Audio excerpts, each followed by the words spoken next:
Wow, hi YouTube. A confession on my part. In my last film, my last wild camp, I just had poor admin really, and what happened was my battery camera failed, so no filming during the night. But as it got dark, a storm blew in, and my little fire pit that I'd prepared for myself very simply just became waterlogged, sodden, and it wouldn't sustain my fire. So I built what's called a floating fire, and I was talking to some friends about it, and they were looking at me as if I was mad. So what I'm going to do today is just talk you through a floating fire. And this is the sort of fire you build yourself if the ground is very sodden, if it's raining heavily.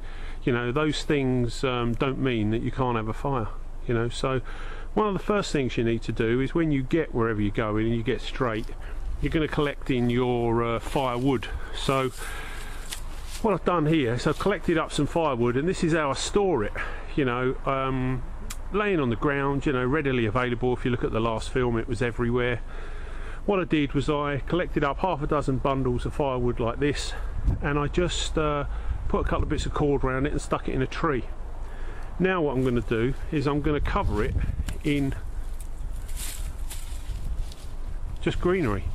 And what that does is it will, if and when it starts to rain, it will keep your wood off the ground and therefore dry, and a bit of greenery over the top will hopefully stop it getting sodden, wringing wet, so you've got potentially dry firewood. The other thing that it gives you is, as soon as it stops raining, the wind through the trees will dry that wood out really quickly for you, you know, so it's still usable. And this is the sort of thing, camp tasks, that you'll do within the first maybe 2 or 3 hours of being wherever you are, making sure you've got enough firewood.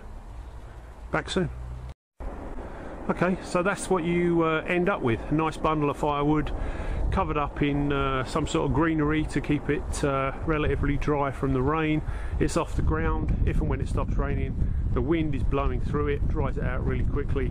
Still got dry firewood. Let's get on to building you the base then for the floating fire. Okay, what we're building is a little pontoon, so I'm going to put a top on that now and show you the next stage.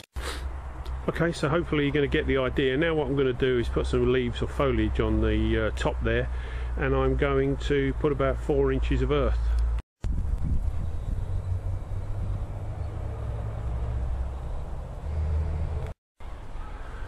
Okay YouTube, floating fire. So there's a 4-inch gap underneath the earth that we're going to build a fire on, and the water just merrily runs underneath it.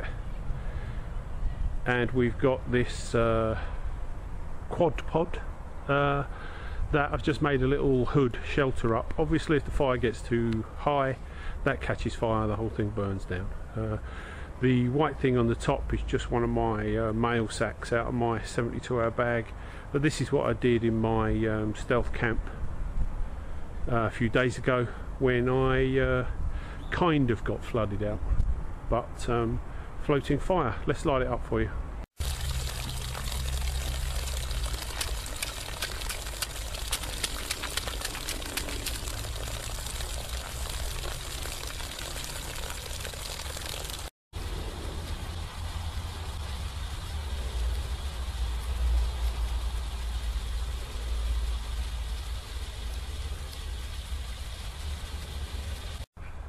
Okay YouTube, so your fire's about 4 inches off of the wet sodden ground. We've got a little bit of overhead protection, and